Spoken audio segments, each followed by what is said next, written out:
Alright, so here is not your normal deck. This is a Brawl deck, and I'm quite excited to be brawling today. My first Brawl video series, and the commander of choice is Jodah Archmage Eternal. So I actually have a lot of experience playing with Jodah, but not in this format necessarily. More so, I drafted this card a ton in Dominaria Draft, more than any other rare. But in that format, it's just a 4-mana 4/3 flyer. Here, the fact that you can cast things for an alternative casting cost if you have one of each color mana is super relevant. It's kind of what the idea the deck is built around, and the fact that this is a legendary creature. So we've got a bunch of different lands in the deck, and the reason why there's so many different colored lands is you want to assemble one of each color so that you can start casting things for 5 mana off of Jodah. So we've got all sorts of dual lands and not that many basic lands in the mana base, as you can see here. We also have some enablers to produce any colored mana, which you will see as a theme in terms of the mana base and the mana creatures, like the Chandler Initiate, the Drover of the Mighty. The Mana Compass can search for any basic land. And Ad's Against Seer is another card similar to the Drover and the Chandler. Same with Cultivator's Caravan. And there's also a copy of Spring to Mind. So there's a bunch of mana stuff, mana acceleration here. There's also this legendary theme we've got going. So Blackblade Reforged plays into that concept. And then a couple additional legendary permanents. So we've got Journey to Eternity. That is one that can be pretty sweet if one of your creatures dies, and then you can get it back, and there's a bunch of come into play trigger cards. We've got Profane Procession as a way to shut down opposing creatures in the late game. It's pretty good against opposing commanders in general. And a little bit of counter magic, Supreme Will. The Temporal Gateway, this is one of the sweet cards in the deck where you can, it's another way of cheating a big card into play, something like your 8, your 7, your 9 mana cards. You can potentially cheat those into play with Thran Temporal Gateway if you don't have a Jodah in play, or maybe you don't have one of each color in play. Then the Thran Temporal Gateway is an alternative option. There's also some sweepers in the deck. So there's Settle the Wreckage, Fumigate, and Urza's Ruinous Blast. So this is the one that requires a legendary creature or a planeswalker to already be on the battlefield, but there is definitely a high upside to it because it doesn't just hit creatures. It can hit opposing enchantments and stuff like that.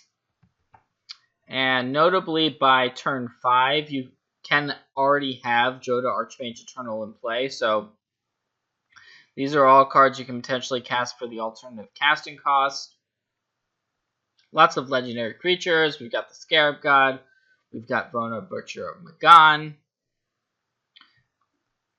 Yawgmoth's Vile Offering, so that basically goes alongside the Urza's Ruinous Blast. And we have Primeval's Glorious Rebirth, so a bunch of legendary sorceries in the deck, banking on already having a legendary card on the battlefield. Spell Swindle is a counterspell that can help ramp you up into your bigger cards, like say Azakama, Zatalpa, something like that. Dragonlord Belzenlock Demon Lord Belzenlock rather, is very strong in this deck because there's so many expensive cards that when you cast it, you can actually realistically draw a good chunk of your deck when it comes into play. There's also some Planeswalkers here. So we have a Johnny Unyielding, we have Vraska Relic Seeker. These also work with the legendary sorceries. Lots of big mana plays. With Jodah, it's okay to have a lot of expensive stuff. In Bolas's Clutches, a removal spell / legendary card. Nicole Bolas, another Planeswalker. And then we've got Sandworm Convergence, and then Zakama kind of tops out. We top out at 9 in this deck. So the Jodah Archmage Eternal, you really want to get that down on turn 4, and then all of these cards become much easier to cast. And there's obviously a ton of power in the cards themselves. Lots of Planeswalkers, expensive legendary creatures. So normally, if you are able to get into the late game with this deck, the sheer power level of all your cards should be enough to win the game. So it's a matter of getting your mana down early, and then hopefully getting a Jodah Archmage Eternal onto the battlefield as well. So let's see how the brawling goes. I'm sure we'll face off against a variety of different commanders, and we'll see how Jodah matches up against some of the other pillars. So it does look like we are going to be on the play. So it's Jodah against Angrath. Creature versus Planeswalker here. So I'm going to keep this hand. No, yeah, the mana's a little bit awkward, not going to lie. We have the Cascading Cataracts and Field of Ruin for possible fixing.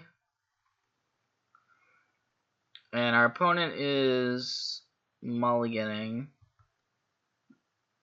So I think I'm just going to play this slow, figure out on turn 2 about whether we want to play this cycle land or actually just cycle it. Okay, divest, fine. You get this Vona. And we could potentially Vile Offering that back, depending on how this plays out. I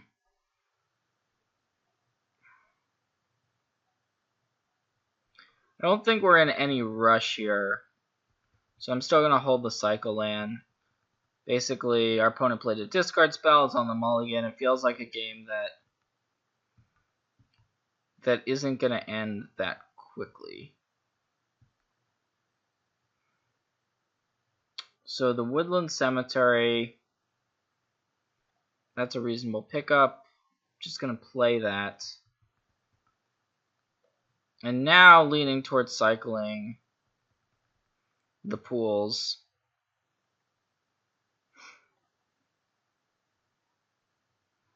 The Mana Compass, okay, so that is a way for our opponent to recoup some of the card advantage that they lost by mulliganing. So that's kind of bad for us. But we found the mountain. So I think we just jam. Just going to jam Jodah. Also have a Cultivator's Caravan, which could be good at some point. But if our opponent does not answer the Jodah, that's going to put us in a really good spot. But we are missing one additional color. We've got the... So we can't actually... We don't have access to all 5 colors next turn. Okay, but it is going to be a battle at the bridge. So that takes care of Jodah for the moment. But certainly we should be able to recast the Jodah.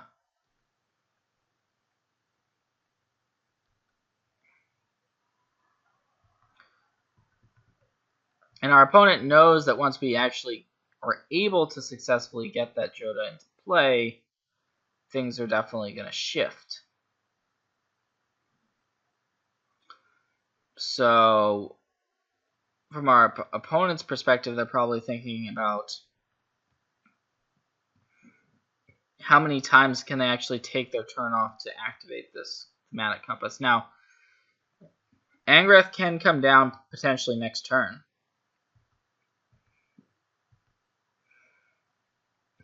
So that is something we have to be worried about, concerned about.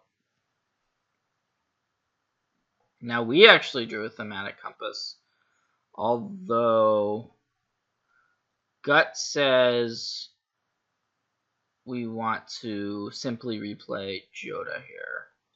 We can replay Jodah and crew the caravan to get in for 5.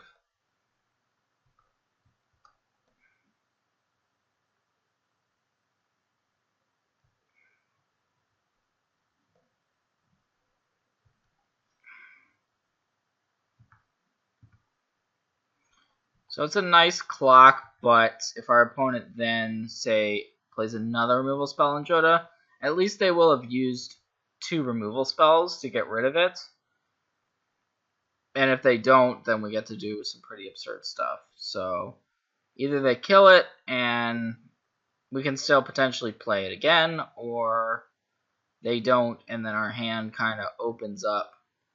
Either way, I like our situation here. Overall, certainly. Our opponent's once again going for this compass activation.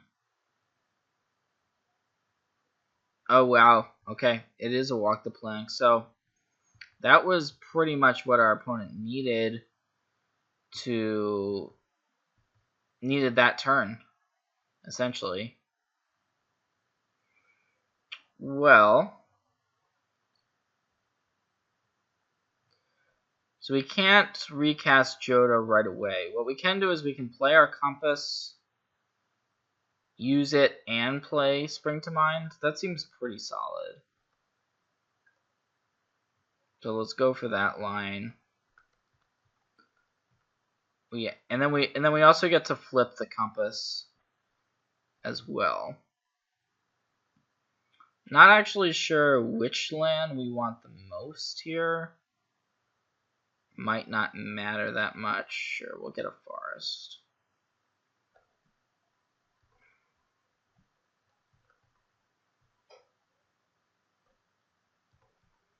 And then we can spring for another basic land, so why not have one of each? I'll get a plains. We do have double white cards in the deck, so we'll get the second plains. And then we flip the compass. So once again, pretty solid turn. Our opponent can play Angrath, but we have Zakama, which is Mind Rot. That's rough.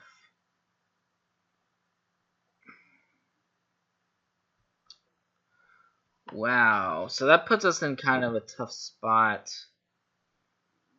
We have to discard the Rishkar's expertise, I think. And we don't have a legendary creature in play, so I think we also have to pitch the Vile Offering. It's not what we wanted to have happen that turn, certainly. Oh. Well, okay, so our opponent was able to empty our hand out.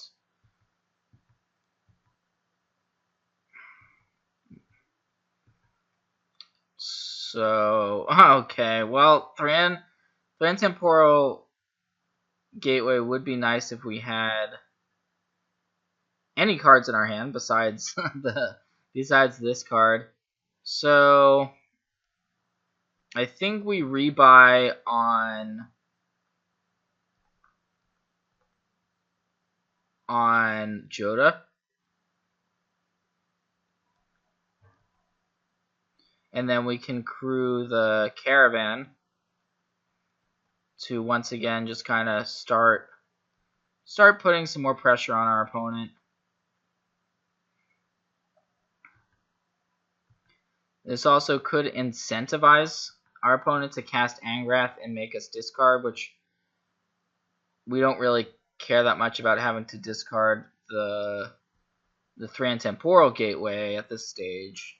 We're looking for more gas because of the double discard spell turn. So there is a cut. So that's going to take down the Jodah again. Now our opponent gets another activation of the Thematic Compass. We do have some potentially, big spells, big draws left in our deck. And their Thematic Compass is now flipping. Okay, here's a Demon Lord Bells unlock. Well, I think we cast it here. Yeah, so we can use the Cascading Cataracts to cast it.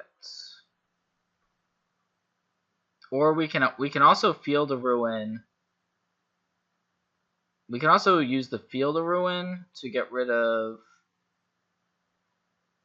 Yeah, I kind of like using the Field of Ruin here. So we can get rid of our opponent's land, get a swamp, which we still have left in our deck. So that's going to allow us to still play the Demon Lord this turn. And we've got...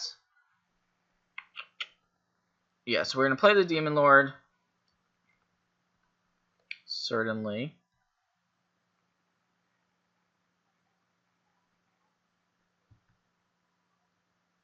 Oh my gosh. Wow. Well, you see the power of Demon Lord. That was just... Well, that was just absurd. I mean, that was crazy. We drew 6 cards. And that's probably just game over. One of them, the Primeval's Glorious Rebirth, so I wouldn't be surprised if our opponent just scooped. Because so many of the cards in this deck are expensive that's actually a thing that can happen is you just hit. It wasn't even like we were hitting lands. We just hit all spells that were converted mana cost 4 or more. Okay, there's a Fatal Push. Not sure why our opponent's doing it end of turn. Whatever, that's fine. That happens. So we did take a bunch of damage there, and our opponent has that Cut to Ribbons and the Angrath that still has not been cast, but I don't think any of that is going to matter. There's a Settle the Score. Okay. Sure, that's fine. Unburden, okay. Well, we can plan on playing our Primeval's Glorious Rebirth. So if we're doing that, we just want to discard legendary cards here. So because we're gonna get them all back anyways.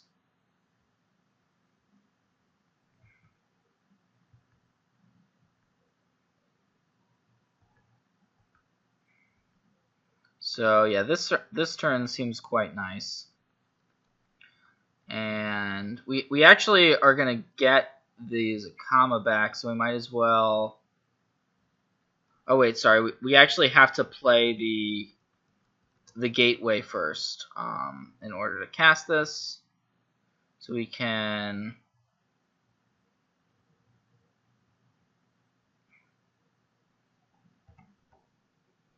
So yeah, we can't actually Primeval Glorious Rebirth this turn because we don't have the legendary card into play, but we do have it. We do have a Johnny.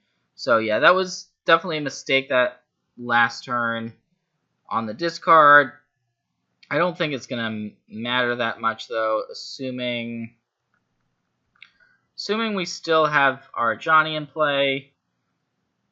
We can still do our thing on the following turn. So we play a Johnny plus...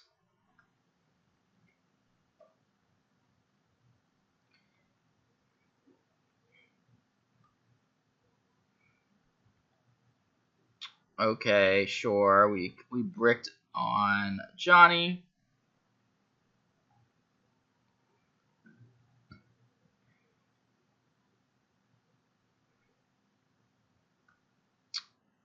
And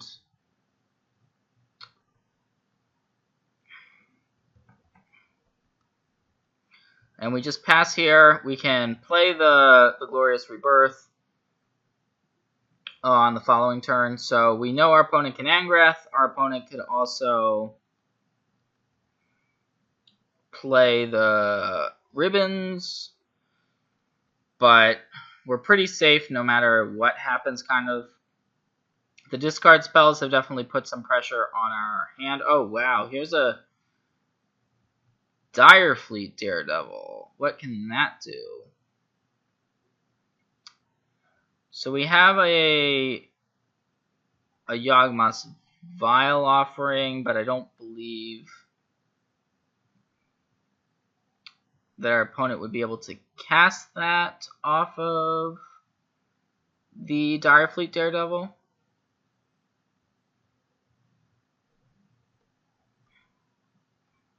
Okay, so it's going to be the Rishkar's expertise. That makes sense.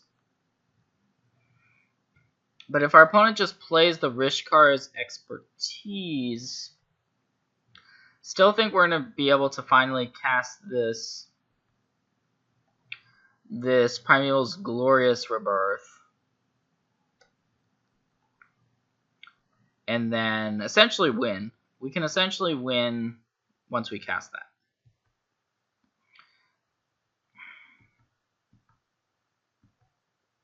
So we untap, tap all of our mana, because we might as well be floating mana when we cast it because it's a comma. And there we go. And this should just be game over. Yeah, so we returned the Gonti. Or I guess Zakama actually doesn't immediately win us the game because it is when you cast it. So it doesn't actually untap our lands right here, but we can still play the Chandler Initiate. We get, sure, a Star of Extinction, whatever. So we have basically an absurd board presence here. We can, doesn't really matter too much what we put the counters on with the Chandler Initiate. We can still activate our Johnny if we want to. I guess I'll just get rid of this Direfleet Daredevil. And can't actually, attack for lethal this turn, but even, okay, I guess Star of Extinction was the card our opponent was thinking would be an out. But we found it off of Gonti anyways, so it's not an out. And I think this is just going to be game over. Probably just a Ribbons activation. Oh no, it's Torment of Hailfire. Well, I don't think that's going to win our opponent the game or anything. So, sure, we can just start discarding cards. Discard a card, discard a card. We can sacrifice a non-land permanent, discard a card, whatever, lose 3 life, lose 3 life. We go to 8, and then we have lethal on the crackback.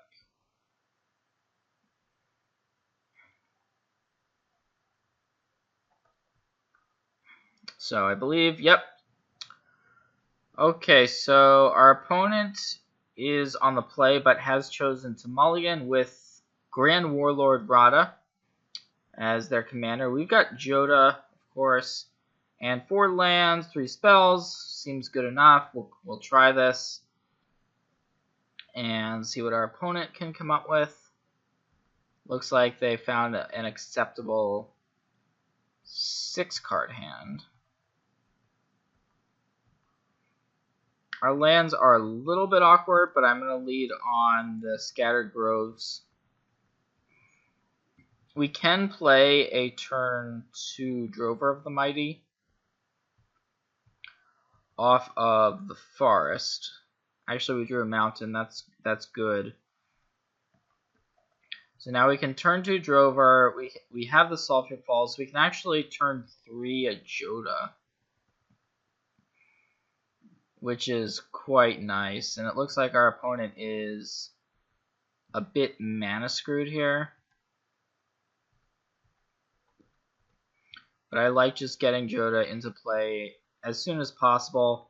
We're going to have all 5 colors for the 5th turn. So we can kind of start doing whatever we want to.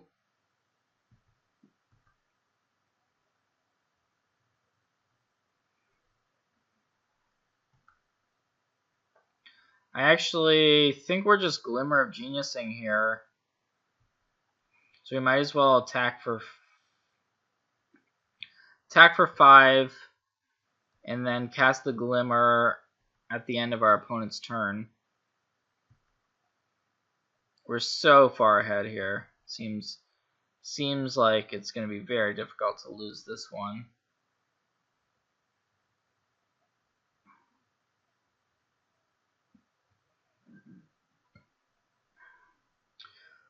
Well, alright, our opponent did find that 3rd land and a Prowling Serpent card. But we're gonna Glimmer. And, okay, so Thematic Compass and Cultivator's Caravan. Neither of these cards really stand out to me. I think we just bottomed them both. We have so many haymakers in our deck. Like this Blackblade Reforged is one of them, for instance.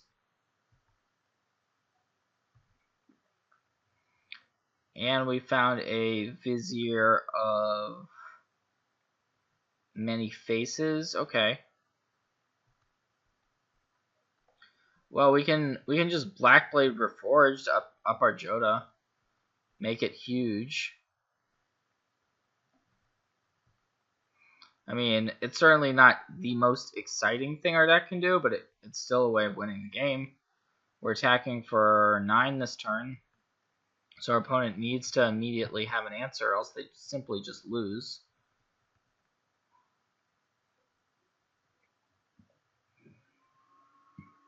Okay, Pia Nalar. That is not gonna be enough to answer what we've got going on.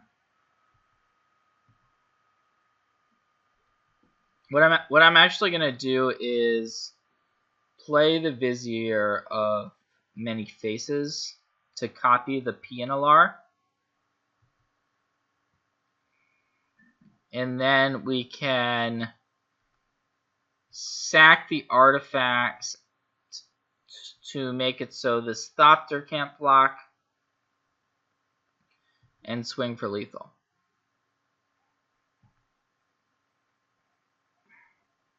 So that's going to do it. Okay, yes, we are going to be taking the play option. And it looks like... Okay, our opponent is on Muldrotha here. Interesting. So, only 2 lands in this hand. I think we probably have to ship this. Otherwise, we'd just be hoping to get very lucky with our draws to get to fit 5 lands per hour promise. So, let's try for a mulligan. Unfortunate, but I'm not sure we can keep going down in terms of mulliganing. I mean, 2 lands is kind of it's close, right? Like, if we're able to cast Jodah and then hit land 5 and our opponent doesn't have removal, it's going to be good.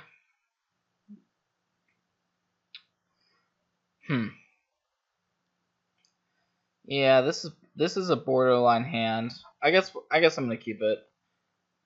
Okay. We'll keep that plains on top.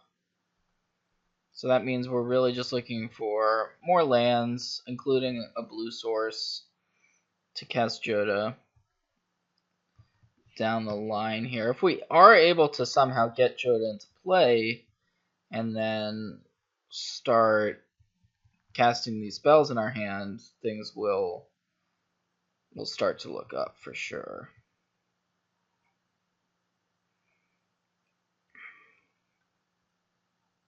The Cascading Cataracts it's a fixer, but it's not till later on. We need a certain amount of lands to be able to make it good.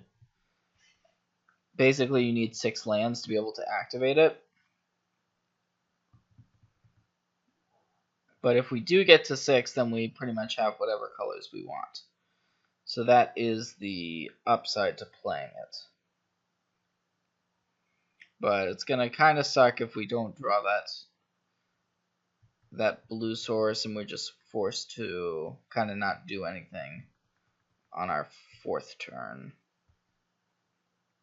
Okay, well we drew Spring to Mind, so we can at least cast this, get an island here, and that opens the door to play Jodah on the following turn.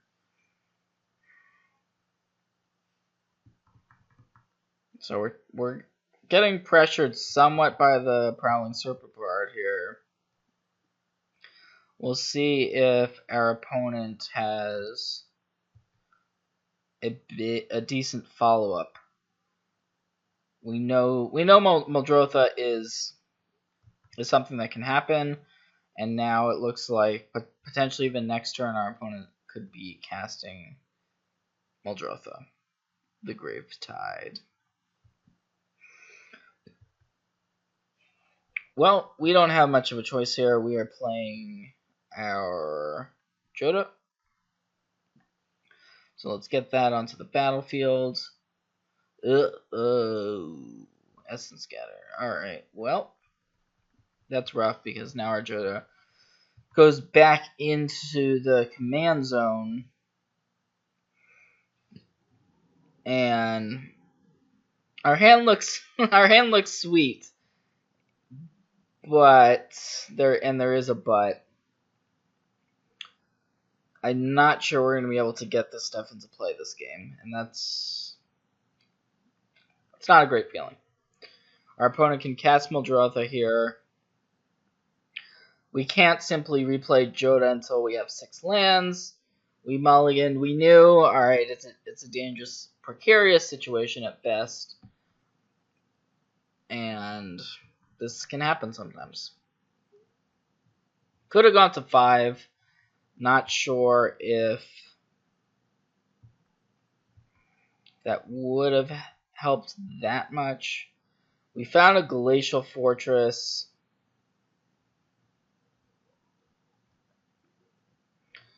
But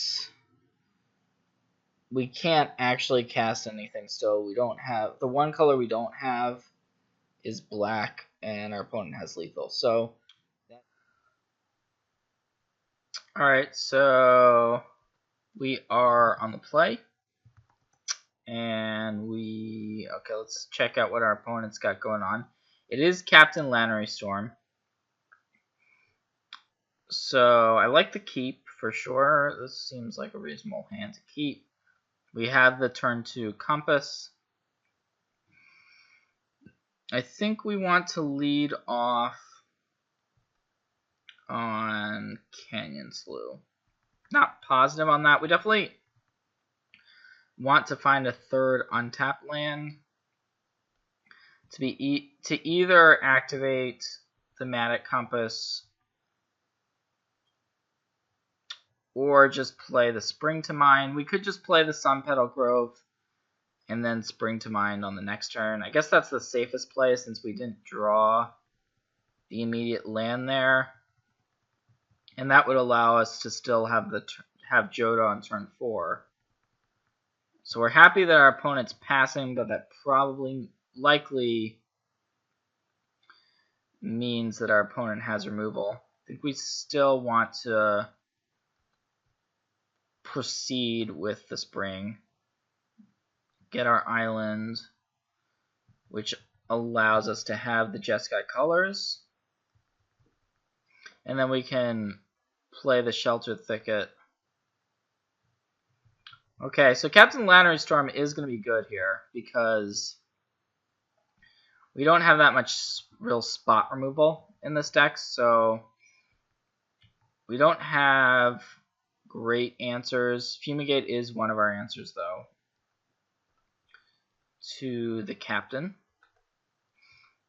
So I like getting Jodah out there. We don't have double white yet, so we can use the Thematic Compass to potentially get double white, but that's going to require taking a turn off.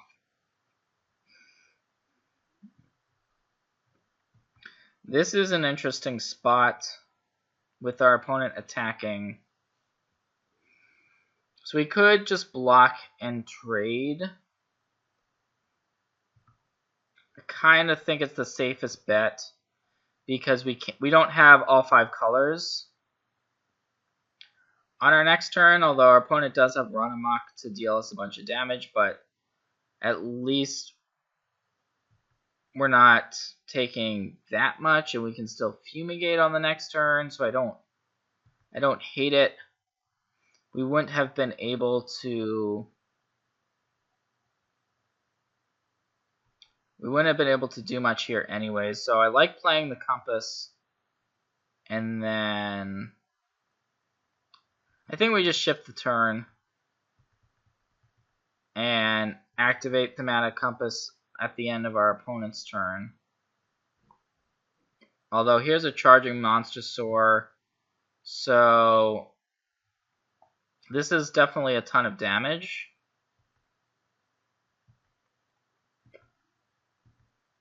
That's gonna be lethal, unfortunately.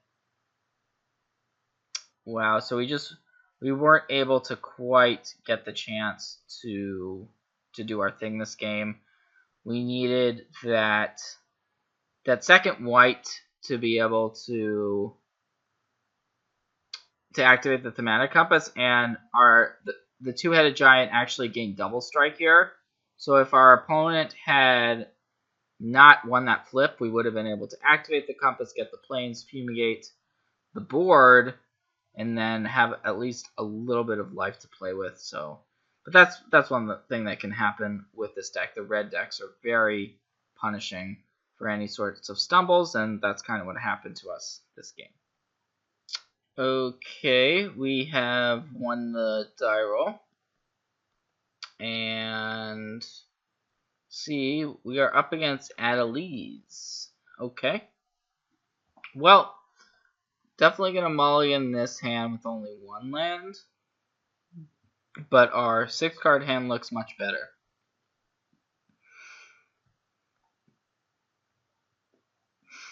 And yeah, I like the Chandler Initiate on top. We can play that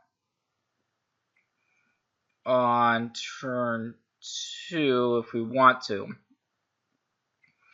Though that would require playing the Hinterland Harbor on turn 1, which I think is okay.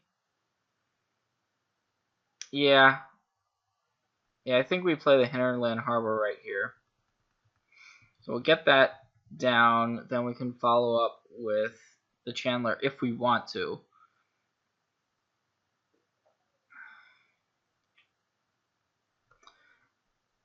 The key to this hand is trying to get Jodah out, or trying to get a legendary card out. We do have the Urza's Ruinous Blast in hand.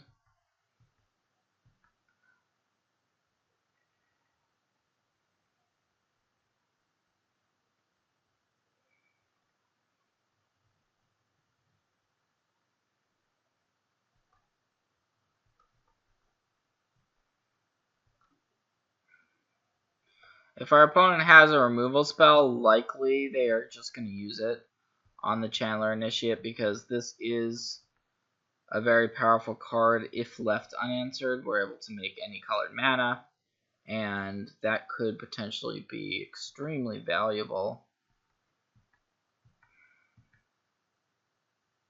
But just a pass.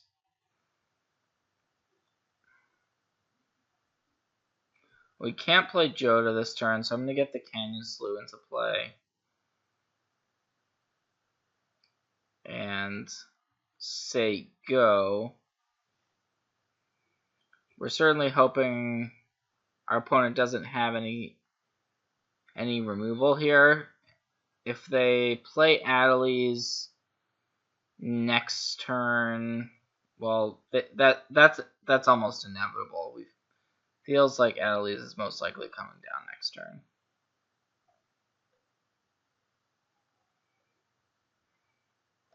We also have to be worried about some counter spells that our opponent could be representing here.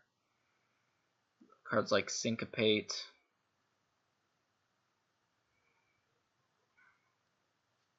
And we know that because our opponent is an Adeliz deck, and is blue-red, they're likely to have a lot of different spells to work with. And if they're not playing Adeliz, that's also kind of scary.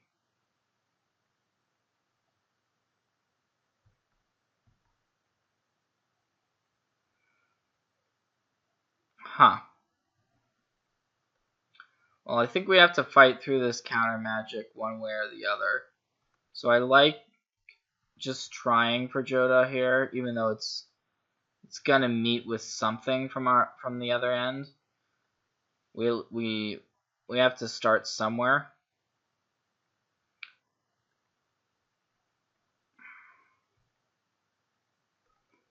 Okay, so it's basically Wizard's Retort is an effective cancel, essentially, right there.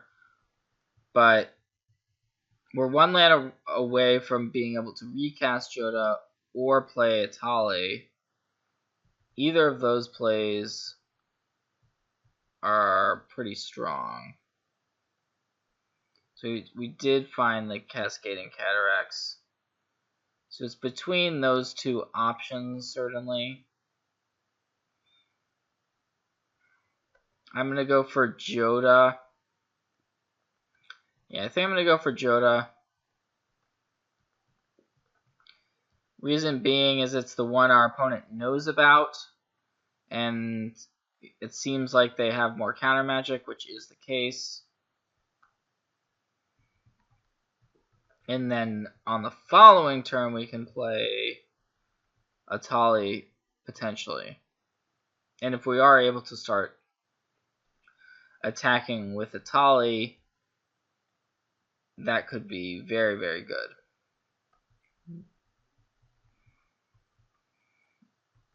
So now our opponent's tapped out. Actually, a land would give us Nicol Bolas as well. Sorry, an untapped land. That was not an untapped land. So I think we do just play the Adeliz out. We would have preferred to not have to use that last counter on the Channeler Initiate, but really no choice. I think we have to make it's our only real play on this turn is to play Adeliz, and there's not that many ways to answer it out of blue-red besides something like a bounce spell. And if we're able to get this card going, we're going to be in a very good situation. So the fact that our opponent took a turn off for the precognition field is interesting. But I like just getting the pools into play. We want as many lands as possible. The deck is pretty mana hungry. And we're still potentially... An untapped land still potentially gives us Nicol Bolas. On the next turn, we could potentially have Urza's Ruinous Blast. So there's a lot of options.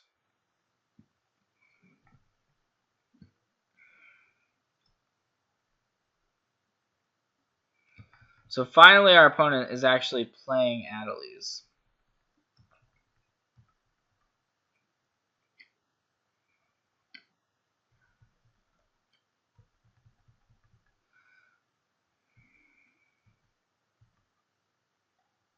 Wow, Spell Swindle. That's actually a really good draw. Because now we have protection for our Atali. We can start attacking with the Chandler Initiate as well. And this is just 9 damage. So this is just a great situation. Unfortunately, we hit 2 lands off the Atali trigger. So we're not getting much value out of it in terms of the trigger, but we still have this Spell Swindle to be able to counter. Alright, I don't think we care enough about the Gitu Journey Mage to counter that. So I'm just going to let that through. We can afford to take 2 damage here from Adeliz.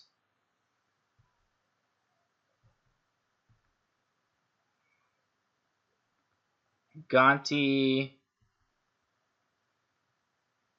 is a decent pickup there. I like still attacking. I could see a reason to say leave the Chandler Initiate back, but okay, there's a comma. That is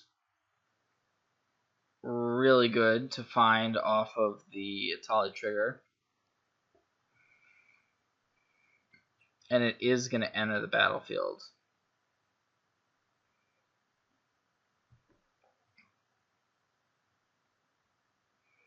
So we're hoping this is just a chump block. It could be used.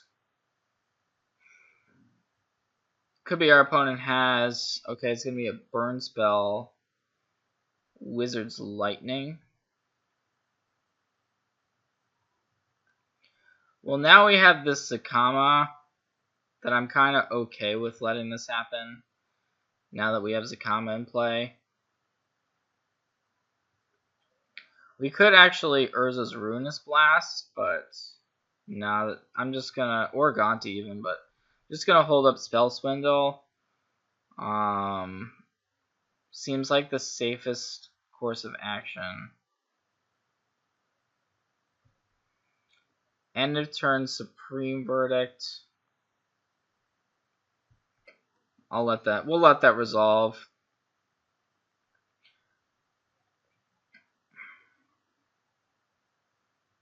And by the way, the fact that our opponent had Supreme Verdict means that if we go Spell Swindle, they can then counter it with the Supreme Will. Sorry, not Supreme Verdict, Supreme Will.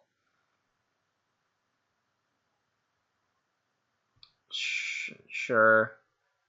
Basically, we're in a spot where whatever this card is, now we can pretty safely counter it. And it is a fight with fire. So that is a prime Spell Swindle target. And that's going to be